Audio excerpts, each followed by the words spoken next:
You can send Andrew Shovlin in now, please, Fiona. Yes, Mr.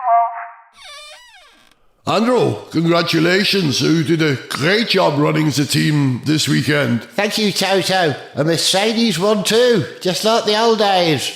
Perhaps you should stay away from more races with results like this. Look, Shov, this is very difficult for me, so I'm just going to come straight out with it.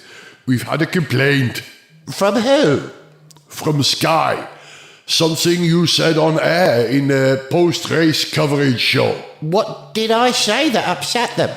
Something about lots of farting going on all the time here in Brackley.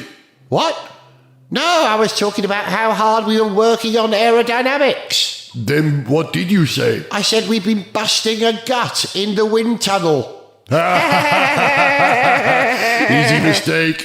Whoops. There's another.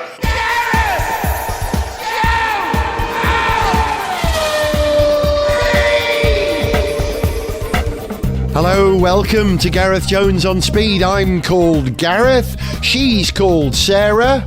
Hello. And he's called Zog. Hello. Joining us later on will be Alex Goy to talk about two car brands you might not be that familiar with. But hey, let's start with that which we are familiar with.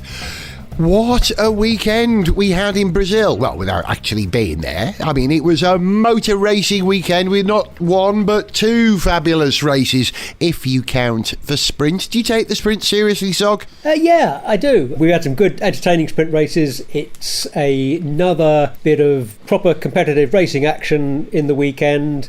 I'm not sure that we want to have every weekend with a sprint race. Yeah. But certainly this weekend, it gave us a fantastic extra dose of drama and some real highs and lows. Magnussen getting pole for the sprint was obviously a particularly emotional moment for a lot of people, and a lot of fans will have loved that. A sprint race is okay. That sprint race was fantastic. Yeah, that's right. Yeah, it was an absolutely belting race. The number of laps where George and Max were vying for position was just a joy to behold, and you're quite right, seeing Magnussen on pole as a result of a moist qualifying set us up for a great race.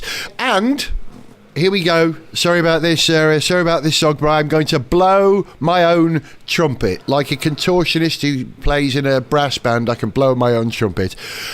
I said, did I not, and I want you both to verify this, that the first person to win in this year's Mercedes was going to be George, not Lewis. Am I correct? You are correct. However, I would point out that any trumpeter, whether they were a contortionist or not, could blow their own trumpet. Fair point. So I just want to pick you up on that. But yeah, fair point. You did say Russell was going to win a race this year before Hamilton. I didn't think that was going to happen. And whether you count the sprint race as a proper race or not, it happened this weekend. And then he went on to win a proper race, didn't he, Sarah? Yeah, I know. It's a very good weekend for George Russell, so it was his weekend. It was very entertaining to watch, and I think a lot of people were happy for him. He was the happiest, though. Did you see those tears on the podium? It was so well shot. The camera pushed in really close and filled the frame of his eyes with the Union flag flying behind, and his eyes were so moist. It was just lovely to see that. It's a tense thing, isn't it, being a Formula One driver, and he must be feeling a lot of relief, I think, now. Yeah, and also he's perhaps a driver who comes across, compared to other drivers, maybe even more kind of controlled, analytical, detached. I've always been impressed in his pre-race interviews and so on, when somebody catches up with him and sticks a mic under his nose, he comes across as so professional and focused and analytical, as I say. You don't get as much of the emotion that you might. He's frankly less emotional, I think, often than a lot of other drivers in a lot of those contexts. But yeah, on the podium, you saw the emotion coming out and how much it meant to him. And it's tremendous to see that he's achieved that first win. There are going to be many more. I mean, for me, there's a real question now is, will it be him or Lando Norris that'll be the next British world champion? Oh. I think they both have the ability to do it. Yeah. And of course, with the reminder this weekend, I mean, looking back at the results of the sprint race, Magnussen, he was a little bit lucky to take that pole, but absolutely he did a magnificent job in making that Haas go as quick as it did on that particular pole lap in that particular moment. And sure, he got lucky that weather and Russell spinning off changed things and didn't give anyone else a chance. He drove the car quick enough to set that time that beat everybody else. But at the end of the sprint race, after inevitably the quicker cars had all found their way past him, and Magnussen's behind both Mercs, both Ferraris. He was basically behind most of the cars that you would expect to be ahead of him. But he was ahead of Ricciardo and behind Lando Norris. And again, even in a weekend when Ricciardo's been a little bit resurgent maybe, but Lando is still delivering. Yeah, Lando is still getting the better of him race after race. And given that we know how good Ricciardo is, I think a Lando Norris-George Russell rivalry is one that we can enjoy for a good few years to come, I think. Sarah, we were robbed of a home victory for Lewis Hamilton, who is, of course, Brazilian now. You know about this? Yeah, I heard something like that. He's got some sort of honorary citizenship or something. Yeah. Well, I suppose they see him as their version of Ayrton Senna, so they probably have claimed him, but good for them, because I don't know if you saw, but Fittipaldi, Emerson Fittipaldi was interviewed pre-race and talking about all the Brazilians coming through. So they don't really have one of their own in the top series yet, as in F1, but they are developing their drivers. They've got a few Fittipaldis in the lower ranks, and I think they've got a few Brazilians coming through. So until then, I think they're biggest fans of Lewis Hamilton, and they're very happy to call him Brazilian. Yeah. I think that's really sort of generous and sweet and very kind, but I don't know, call me cynical in my old age, but are they trying to get Lewis to relocate to Brazil? I would highly doubt that. I mean, there is no way Lewis Hamilton would move to Brazil. So he can bring the Lewis Hamilton Foundation and line it up with the Senna Foundation and help the people of Brazil. I don't know, because that's what Senna was doing. I think that'd be a little cynical. We know that Lewis has been a huge Senna fan. Yeah. He's been very vocal in talking about how much he admired and loved Senna. It's hard to find a racing driver that hasn't idolised Ayrton Senna, but Lewis Hamilton even more than most. So I think his love of Senna and Brazil is quite genuine, and if they're returning the love. I wish Lewis actually had spoken a little more Brazilian Portuguese when he was interviewed in front of the crowd there. He said, thank you, and that was about it, really. I think if I was made an honorary citizen of any nation, I would do my best to learn at least one sentence that was, thank you very much, this is a great honour, and I'll do my best to help represent the country. I would try and learn to say that in the language, but heck, Lewis is American anyway, so he's halfway Brazilian, isn't he? Sarah, I have to commiserate with you, and again I have to say I'm going to blow my own trumpet again, because just before the start of the race, Tycho and I were chatting and he said, Dad, what's going to happen? I said, well, Magnussen is going to come to a sticky end in the race really early on, and I wouldn't put it past Ricciardo being responsible for that. And it happened on lap one? Lap one. It was quite like a comedy of events, really. Like the first couple of laps were not very enjoyable for some of them. I really actually felt sorry for Daniel Ricciardo. It was notably his fault that Magnussen was taken out of the race, and so was he. But it's only one of his last Grand Prix. It would have been nice for him to finish and get some sort of result. And he probably would have beaten Lando Norris, because Lando Norris was feeling ill that day, wasn't he? He was improving. He had been poorly. He had a stomach upset, but he was just about functioning. But he drove a great race. Yeah, it's kind of sad. And we still don't know. Have you heard the latest rumours on what Danny Rick is going to do, Sarah? Are you aware what's on the wind at the moment for him? I haven't actually, but I think he's ready to give up altogether. But is he a reserve driver? There's talk again of him going to Red Bull. There's a sort of a knock-on effect thing, I think. It's all to do with Mick Schumacher potentially becoming the reserve driver at Mercedes, which means there isn't a place at Mercedes for Danny Rick now, and Danny Rick is therefore considering a return to Red Bull. So, have you heard this? Why on earth would you take Mick Schumacher as a reserve or a test driver over Daniel Ricciardo? Good question. I know. I don't think Mick Schumacher has the potential.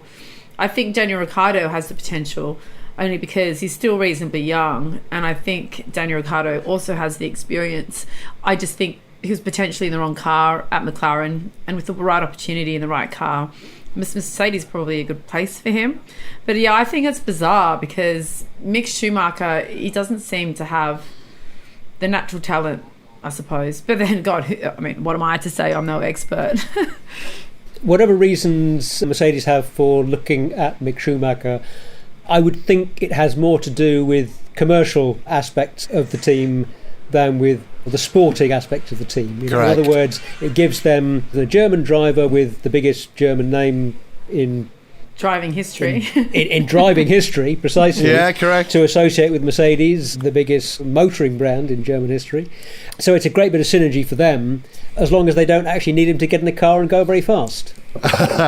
There is a historic connection between Mercedes and Schumacher. Remember, Michael Schumacher came back out of retirement to drive Mercedes, and also Michael Schumacher made his name as one of these Silver Arrows Sauber Mercedes drivers at Le Mans before he came into Formula One. When was that, 90 or thereabouts? Drove very successfully in the team with Wendlinger, and Heinz-Harald Frentzen was the other one. Yeah, is that right? Sounds I forget now. But yeah, we wish them all well. We seem to spend a lot of time talking about poor old Danny Rick. We love him. Yeah, we do. I am genuinely concerned that what you said there, Sarah, he's in the wrong car at the right time. Well, Lando makes that car work, and if Danny is good enough, he should be able to make that car work for him too. But disappointing that he isn't. But hey, next race, last race, let's see what he can do, right? Correct. Fingers crossed. I was listening to Formula One again, occasionally do. I don't listen to what's going on, but listen to the sound of the cars. Two sounds I noticed during the race this time round. The safety car, when it's going round with its big Mercedes AMG V8, says, bad. You listen to it, bad. It's like the safety car, like the Formula One police. You see them there dressed all in black, looking bad. Nice.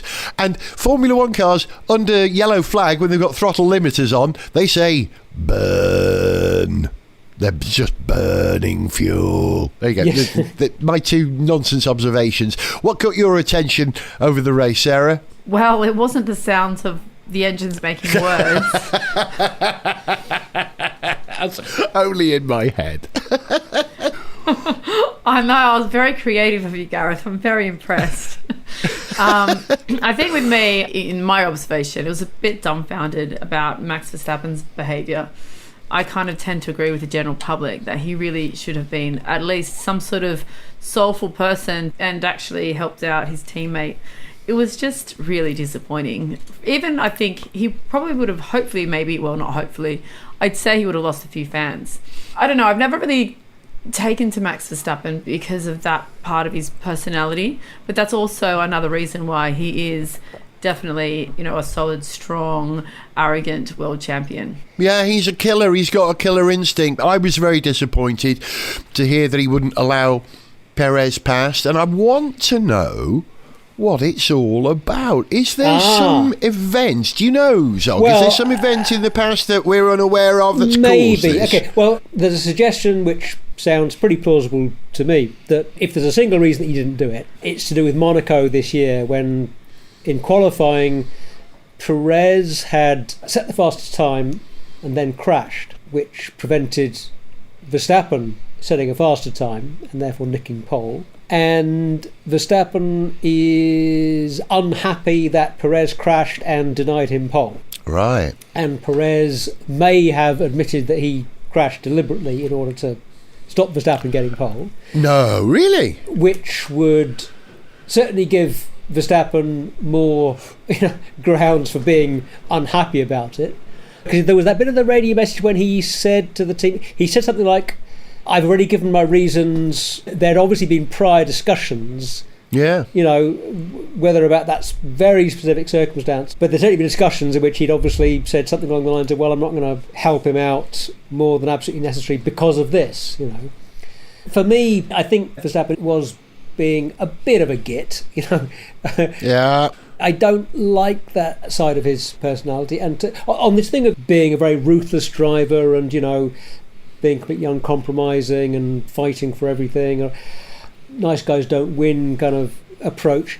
I just don't think that's true. Agreed. You know, Jim Clark, Sterling Moss, for example, were fantastically decent, honourable drivers, very fair in wheel-to-wheel racing, not ruthless and punting off all the time. They were hard but fair racers, and they achieved all that they achieved through skill, not through skullduggery, not through ruthlessness, and not through being the one that was a little bit more prepared to risk an accident at that corner. And for me, I admire much more the drivers like Jim Clark, like Sterling Moss, like Lewis Hamilton, who achieve their results without being so confrontational and ruthlessness.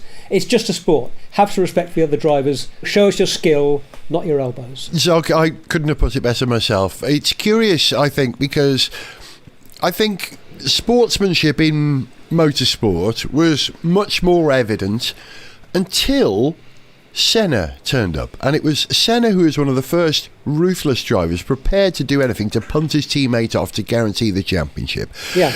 And he brought that sort of ruthlessness, which was then carried on by Michael Schumacher. And exactly as you say, it's a sport. I'd rather see someone win with dignity than see someone win by elbows. Yeah. And it's kind of ironic that Lewis is the man who is the new Senna for the people in Brazil, but he doesn't really portray any of the ruthlessness that Senna did, unless he's racing with Max. I noticed that Max and George got on all right on the circuit, and again, blowing my own trumpet, talking to Tycho before the race. Tycho said, "Dad, what's going to happen?" I said, "I'm concerned that Lewis and Max are going to tangle again." And they did, because they do. Max is more afraid of Lewis, I think, and that's why he gives no quarter to Lewis, because he's concerned he will beat him. Sarah, would you agree? Yeah, I think so. And there has to be a respect there, I think. Maybe Max Verstappen doesn't have much respect for his teammates, so he feels he's entitled to walk all over him. Is that a fair assumption? I think so. He feels entitled. I think so. And I don't understand it. He is literally titled, and I mean literally titled. You know, he is the world champion 2 years running, so why is he so angsty about helping the rest of the team? That should not be happening, in my opinion. And I struggle with this because I knew Max when he was a toddler. I knew his dad. I think his dad's a great bloke, and I want Max to do well. But as Damon Hill said about Michael Schumacher, I love Michael Schumacher, Damon used to say, but sometimes Michael makes it difficult to love him, and I feel the same about Max. There are times when he does make it a little bit harder than you might want to love him and appreciate him. Yeah, absolutely. The fact that, as you say, he's won the championship. He has nothing more to get out of this season personally, really. He really should be able to be a little bit generous to his teammate. So something quite personal, quite specific, like the Monaco incident, makes sense to me. Although that said, I think there is also this bit in Max's personality where I think he's, as you say, he feels entitled. He wants to emphasise that he's number one, he's the driver that matters, and it is more important to him to make that point and to put the other guy in his place than have a happy, successful team overall, I think. There are other unhappy, marginally successful teams up and down the grid at the moment. Sarah, your friend Alonso seems to have fallen out with Ocon. Is that right? I have not heard about that. Oh, yeah. Really? You tell me what's happened. I can't imagine him falling out with, drivers. He seems quite mature, really. Oh, I don't know. He's famously divisive, Alonso. He refers to Ocon as our friend now. When he was talking to his race manager, he said, "Oh yeah, who was responsible? Our friend was." And they got a massive telling off, not just from Otmar Savnow, but also from the head of Renault as well, who pulled them in and had very stern words with them. Maybe 6 of one, half a dozen of the other.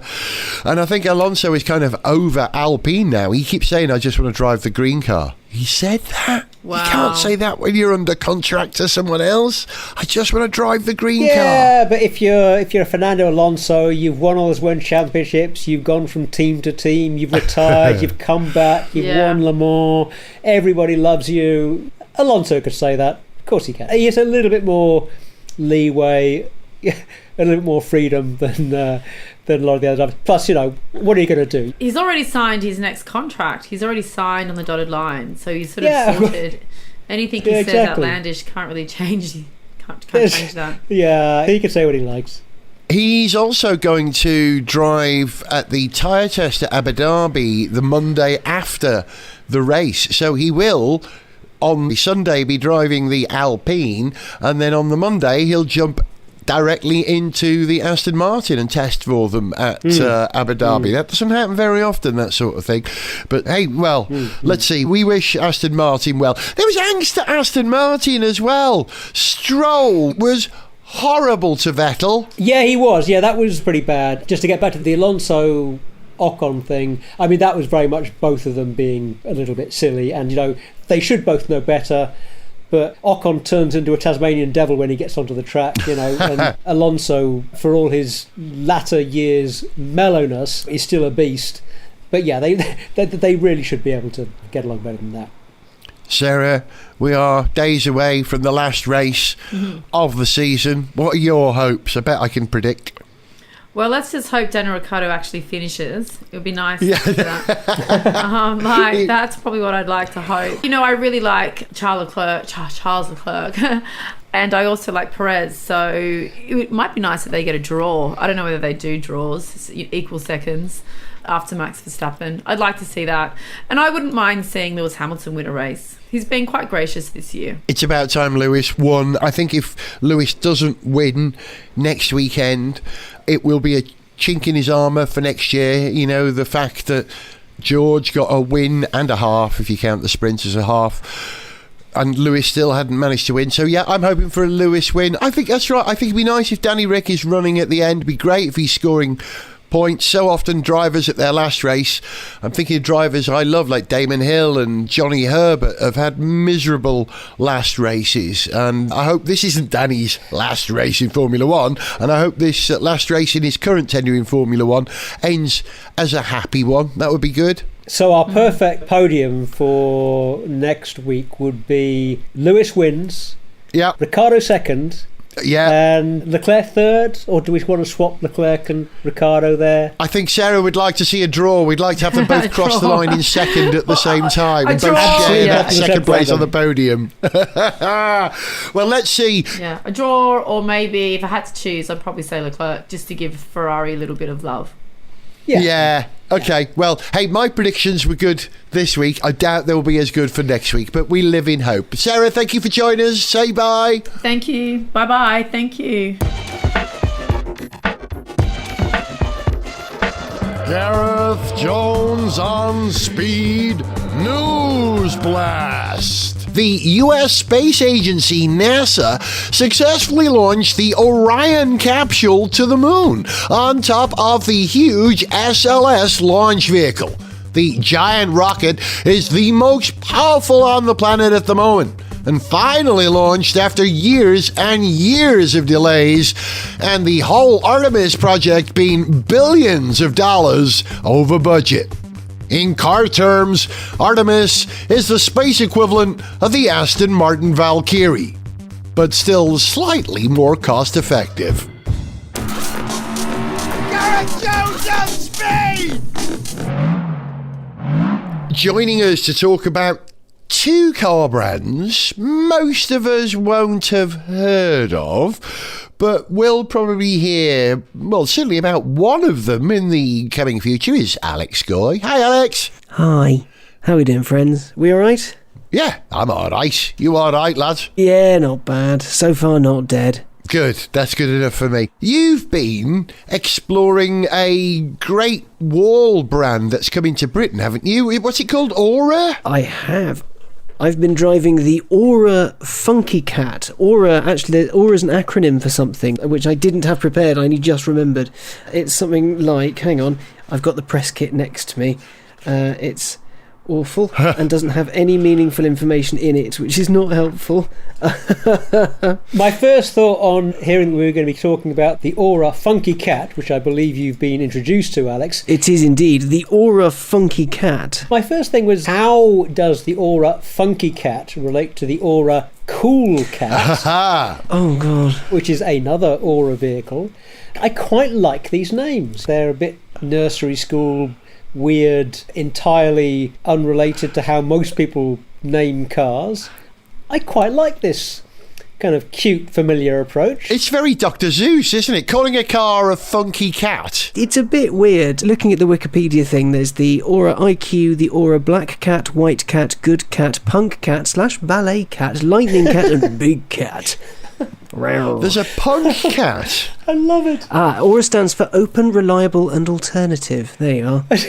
Really? Yeah. And BYD stands for Build Your Dream, doesn't it? Does it? What is it with the Chinese? Open, reliable, alternative. Now, these are all good things. I mean, open, one thing that has been bothering a lot of people in the States in particular, and in agriculture in particular, is the openness, the repairability of vehicles. And a lot of people that, for example, have very expensive tractors, very expensive combine harvesters, are finding that they are forced to only go through the official dealer network to have their very expensive agricultural machinery fixed, rather than do it themselves if they can figure out how to do that, or get a third party to do this. And a lot of people are quite bothered by not having an alternative to paying whatever it is that the manufacturer and their network forced you to pay to keep your vehicle going. And I think they've got a point.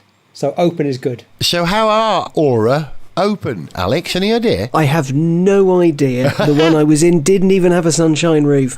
I think it's just a lovely acronym that someone went, that sounds like it makes sense. Yeah, that's possible. The Aura Funky Cat, it's an interesting little proposition because it's a few grand cheaper than stuff like Cupra Borns and Megane E-Techs and stuff like that. Yet it comes with all the toys, so you get sat-nav and you get cameras 360 around the car, you get things that monitor whether you're tired, let you know if there's a dog or a child in the back before you get out. You get internet radio and all that kind of stuff. Basically everything you could possibly want. You get 190 odd mile range, which isn't too bad. It's a 48 kilowatt hour usable battery. It sounds like a fairly sensible proposition. It's only until you start using it that things get a little bit weird. So Aura is going to launch in the UK with 4 brick and mortar dealerships. Great Wall has signed up to this pre-existing organisation in the UK who has the network, the logistics, the supply chain, all that sorted, rather than set up, we are going to do this. It's an amazingly difficult job. The thing is, the closer you look at it, the less good it gets. And we should just briefly say this is an electric, small urban vehicle. Yeah, it's an electric car. It's all EV all the time. That's why it's sort of up against Cupra Borns and Megane E-Techs and things like that. Right. That's what they say it's up against, because it's got a similar footprint to the pair of them. In terms of size, it's about the same size as the Nissan Leaf. And in terms of performance, it's in between 2 models of the Leaf, the Tecna and the E+N connector. And in terms of price, it's more or less comparable. It's a little bit cheaper than the Leaf, but not much cheaper, is it? So it's 31,995-ish, if memory serves. The difference here is that Aura is very convinced that the Funky Cat is a premium product. So they will keep saying premium, premium, premium, premium, premium at you till they go blue in the face. And to back this up, they've got quilted material on the doors. It's definitely not leather. The seats are kind of to the highest standard possible, even though they're oddly hard, like the dash. There's decent materials on the dash. You look from far away and everything's fine and dandy, but then you look a little bit closer. So the things that aren't nicely covered, they're scratchy plastics. Right. The first group of cars coming into the country get big first edition badges and they get some extra toys. But the first edition badge is this sort of lump of plastic that appears to have been just haphazardly glued onto a bit of the interior trim. The paint is really orange peely, like they had loads on display. So I went up to their office in Solihull to have a go. There were loads of them on display, but they were really orange peely. The nav, for example, it's not launching with CarPlay. What? Yeah. You gotta wait. You'll get it via over-the-air update. It comes with a 4G SIM card thing built into the car, which gives you the over-the-air stuff, and it also gives you internet radio. But you get that for, and I'm quoting the man from Aura, at the moment they're looking at 12 months for free.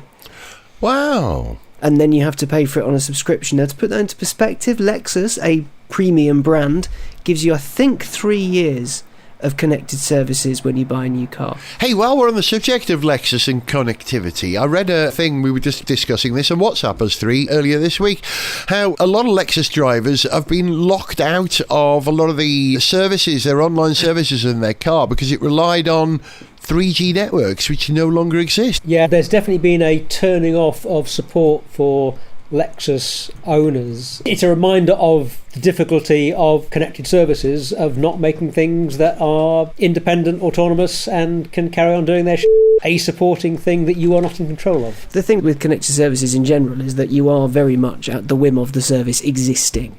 It's like Microsoft recently, or not recently, it's a few years ago now, with the Xbox, they had a load of fitness games that you could subscribe to rather than own because they were sort of pay to play via Xbox Live, and they turned that service off, and the money you've paid at that point becomes instantly worth nothing. You're paying for the thing to exist and for you to have the option of using it rather than for the thing to be and have the option of using it, if that makes sense. Not launching with CarPlay Android Auto, which was weird, which meant that I had to use the car's inbuilt sat-nav, which was not brilliant. It's quite easy for cars to get confused on junctions, or people to get confused, so I'm listening to an instruction saying, keep left, keeps the left 2 lanes, and then turn right. Okay. Yeah, on a roundabout. That was quite fun. My favourite one, though, the one I've committed to memory just because it's hilarious, is there is a congestion up ahead. A congestion. There is a congestion. The definite article of congestion is up ahead. I would not be trusting that sat-nav.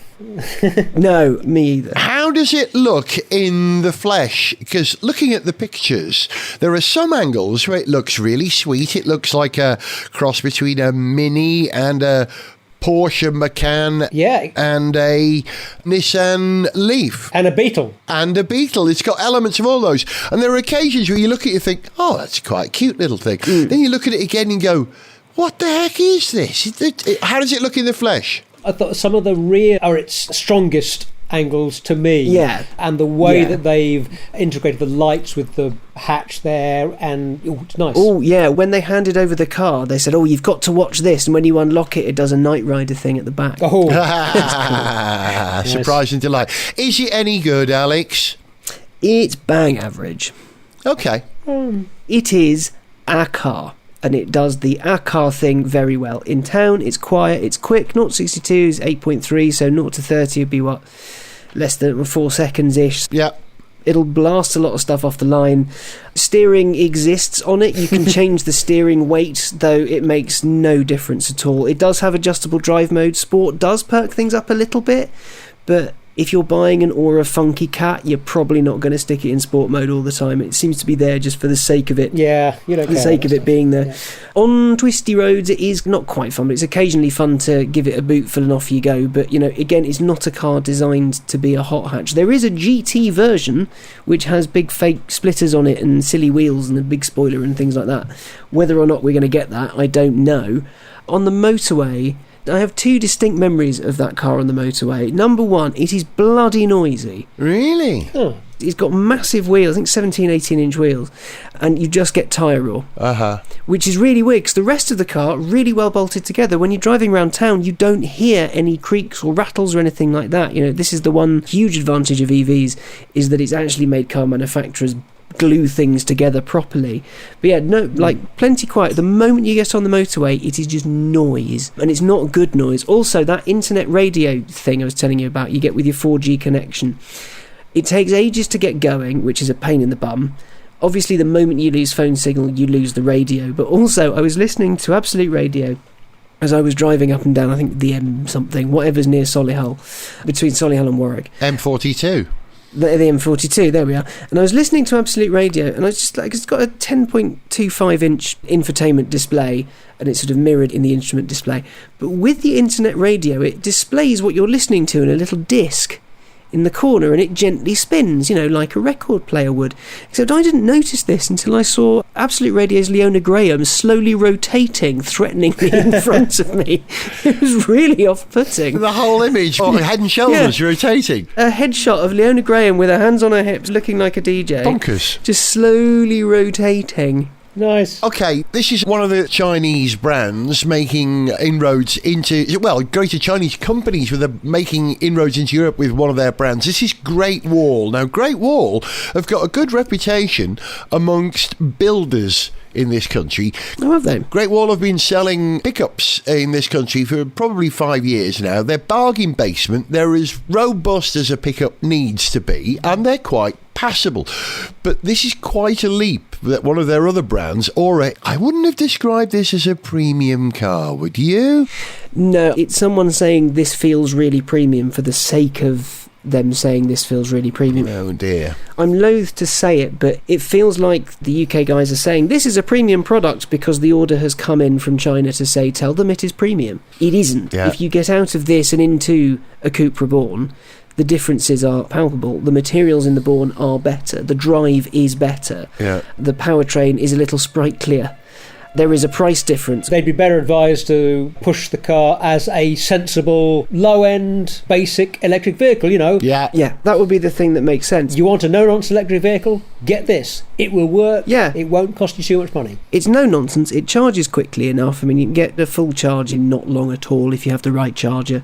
But, yeah, it's one of those things where if they hadn't have gone 2 foot in on the we're premium, we're great, look at how premium we are, it would be easier to judge it and go, you know, it is what it is. Okay. But because they're like, oh, well, this is the most premium thing that ever has premiumed, clearly that's not true. My biggest gripe, and I won't lie, I was there to review it for Wired, so I had my tech hat on.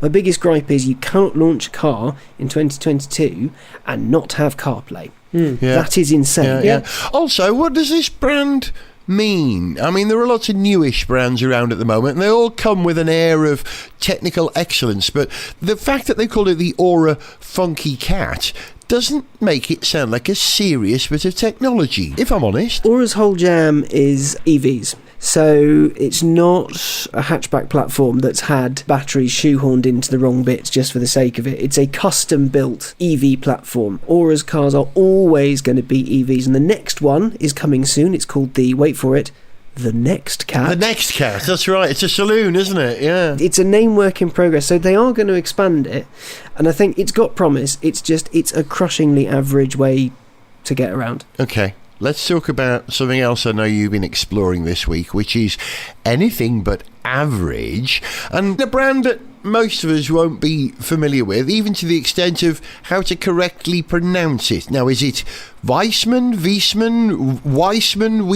How do you say it? Do you know, either of you? What are your votes? Wiesmann, Wiesmann, I think. W-I-E in German. The second of the vowels is the one you pronounce. So I-E is E, E-I is I. Right.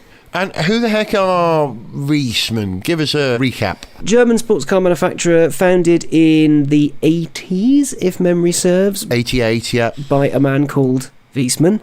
And his brother, who was also called Wiesmann, yeah. What a coincidence. And his brother, also called Wiesmann. They made basically the mould of the British sports car, but with BMW engines. So you sit right on the rear axle, it's got a silly powertrain, it's beautifully put together, it's sort of very bespoke, very small, a sort of German Morgan. Morgan, yeah, I'm driving in some Morgan. Guten Morgen. Actually, no, it would be called morning, wouldn't it? Because Morgan is the German word for morning. Yes, yeah. We shall call it morning. And did you drive their latest car? Because they've given up on internal combustion engines, haven't they, now at Wiesmann? Yeah, well, I think you can still, if you ask nicely, you can still have a thwacking great V8. But, yeah, the new car, the prototype, is called Project Thunderball, and it's electric. It's all electric. It looks like the Wiesmann of old. So it's still got the pointy face, it's got the C-type-ish grille, it's got the big lights, it's got the big wide haunches, but it's not got a motor. Well, it has a motor, it's just an electric motor. Yeah, okay, it hasn't got a V8 motor. Smart. Sorry. Smart is kind of my bag. Do we know why it's called Project Thunderball? I do, and I have it in an interview somewhere. It's got rocket launchers in the boot, has it? No, well, it wasn't the idea of Wiesmann to call it Project Thunderball. It was one of their partners went, well, Thunderball. And they just kind of went with it, so that's the name. So it's not its official name. Right. It will have something else attached to it. It's setting the bar pretty high in terms of expectation if you call something Thunderball. But that said, I mean, my introduction to Wiesmann was a few years ago. I came across one on a central London square, and I had no idea what this thing was, never seen one before. And I saw this beautiful little sports car, had no idea what it was, went over and checked it out, and yeah, like you say, I came across this thing that's rather like a Morgan, but built to German engineering standards with BMW bits. You know, it looked just fantastic, and I kind of couldn't believe that something that I hadn't heard of before looked so well put together and so much like something that I would like to drive. They were on Clarkson Hammond and made Top Gear a bit. Yeah. That's how I found out about them, and they were in the magazine. So I've always wanted to drive one purely because they look mental. They had a little spell of being out of business, and there was a lot of, you're going to have to bleep this, Gareth, there was a lot of business that went on. Like so much. But the story of the business's resurrection is their current owner, a guy called Rohim Berry, saw this car and decided he wanted one and was going to set up the UK Wiesmann arm. And the deal he reached with the brothers was that he was going to have the rights for the right-hand drive version of the car. So he was going to engineer it, and it was going to be an extra arm to the business. And then said occurred, and management went up, down, left, right, investments went up, down, left, right, and Berry was left to bid for the business opposite Geely. Yeah. So there is a picture of Geely execs in the factory, which, by the way, looks like a giant gecko, which is hilarious, intentionally so. So there's a picture of Geely execs in the factory, and if you look at the timelines, Berry eventually got it, obviously. If you look at the timelines, not long after Geely bought Lotus. All right. Just a quick thought here, because Alex, you referred to the fact that not all of the business practices or decisions that were made were perhaps the most sensible, the most prudent. Yes. But saying, okay, we need to build a new factory, and by the way, let's make it look like a gecko. This doesn't sound like the kind of decision that you make if you're trying to save money. That was long before the factory began. Okay, maybe. But I'm condensing a lot of bullshit into a very small amount of space. So yeah, but the factory's amazing because it's shaped like a gecko, which is the company's logo, and the whole thing has loads of space for building stuff and trimming stuff and doing wiring looms and things like that. Berry basically fell in love with this brand and somehow managed to wrestle it from the hands of Geely. Geely, we have to say Geely, yes. Geely. Okay, Geely managed to wrestle it from the hands of Geely. If people complain, they can get in touch with me. I'll send them a refund for their time. Yeah, so he wrestled it from their hands and has since he's decided what they're going to do, which is go electric, because he saw this gap in the market for what Wiesmann previously did, which was this sort of not massively shiny, flashy, pretentious sports car a la Ferrari, but not, say, mega mass market like a Z4. There's that spot in the middle that's sort of the connoisseur's choice, the one that you really want. Again, a bit like Morgan, but in this case, £250,000, but that's how much they kind of were. You went to their factory, which is in the northern Rhineland somewhere. Yeah. So I flew into Düsseldorf. I can't remember quite where it was because I was quite tired when I went there. But you're pretty sure it was Germany. Pretty sure it was Germany. I mean, I flew into Düsseldorf. The interesting thing he was saying was that Wiesmann is the only sports car manufacturer in the north of Germany, but the cachet it carried in Germany was enormous. It was something like the fourth best known brand in Germany. Really? Like prestige luxury brand. Wow. Yeah. But because it was such a secret, I think, because it was so low volume and because it was only really the connoisseur's choice, that it wasn't quite known over here. But the people that knew about it loved it. They showed us around the factory. You know, they did a V10, an M5 V10 powered car. Oh, heck. And they showed us one. There was a matte grey one in the factory. And the interior has been worn to death. Bright red leather. The seat bolsters are knackered. The steering wheel basically has handprints on it. The carpet in the boot, when the car was new 230,000 kilometres ago, was black. Now it is green. And the guy's like, they keep saying, do you want us to retrim it? And the guy's like, no, this is part of the car's story, let it rot. Wow. Or let it age. Yeah. And it's fascinating, but the people who love them really love them. We're making a comparison between Morgan and Wiesmann here. You know the Morgan factory, you've been there many a times, you were there for the birth Really of your well, Morgan. yes. Yeah. In terms of scale, how does it compare to Morgan? Are they a bigger concern? Are you able to make a value on that, I guess? As it stands, there was a handful of cars on the Wiesmann line, like a handful. I think by the looks of things, they're trying to get back into the swing of things. Right. Project Thunderball is a rebirth for the firm. But yeah, Morgan at the moment is way bigger. It's got loads of people working for it. It's got full lines. They're busy. Whereas Wiesmann, not so much at the moment. Berry wants to bring it back. So when he first went there, there was a restaurant at either end of the Gecko. There was a hive of activity on the factory floor. There were people talking. There was bright bounciness everywhere. It was really quite the thing. Now, when I went there, there were a few people working. And there were more than a few people working, but it wasn't a hive of activity. Right. Building. They're still building. They're still building. The interesting thing is, though, they did let me have a go. Go on, then. In their new Lecky Morgan equivalent, how was it? Really good. Of course it was. Yeah, It's really really good. They let me have a go in the 4.4 litre V8 M3 powered one and the 4.4 litre turbocharged V8 one, which are both ballistically quick and noisy. But then you get in the electric one, it's super quiet, and it's just all the touches of the old cars slightly brought up to date. They're just a little bit shinier, a little bit sharper. And you can swap out the batteries. So if there's better technology, they will swap them out. Very you can good. swap out the screen, so you don't end up with the old iPhone. Berry wants this car to be upgradable, so you keep it like the guy with his M5 powered V10 Monster. He wants it to be part of the family forever, not just for a season or two. And would you take the electric car over the IC version? What a good question, Zuck. Or would you prefer one of the IC cars? I'd want a go in it when it's 100% finished. Yeah. But that M3 powered one with the DCT was pretty special. That's good V8. Pretty car. Gareth Jones on speed. Right, listen, we're almost at the end of this show, but I think there's something we have to say before the end of this programme, and that is some very sad news, genuinely sad news. I heard earlier on today about the passing of Sue Baker. Sue Baker was a tremendous woman, a motoring journalist who we knew. She appeared on Gareth Jones on Speed, by my count, I think 4 times.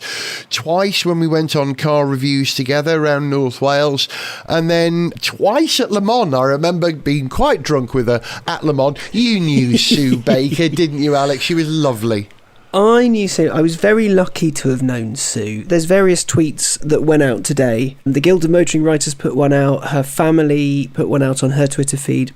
If you look at any of those, any of the quote tweets, any of the replies from a ton of journos, nearly all of them say, when I was new, she spoke to me. Yeah. And she cared about me. Yeah. And that's what Sue did. She'd certainly done her time. She was at one point the longest serving Top Gear presenter. She'd written for any and everyone. She was passionate about everything she wrote about. But she gave people the time of day. No matter who you were, she'd come in and say, you're new, aren't you? All right, let's have a natter. She'd pass on that information and she'd be so kind and giving with it.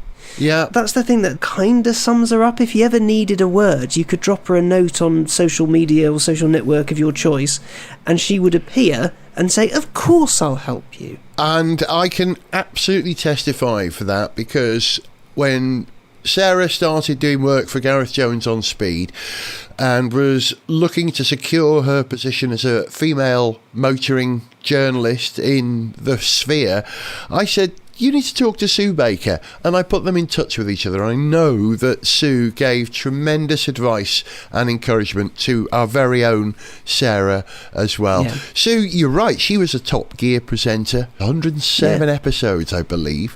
She came into motoring journalism through regional journalism, the Kentish Times Group. She set up and ran motor racing news service. That Brands Hatch, she did that.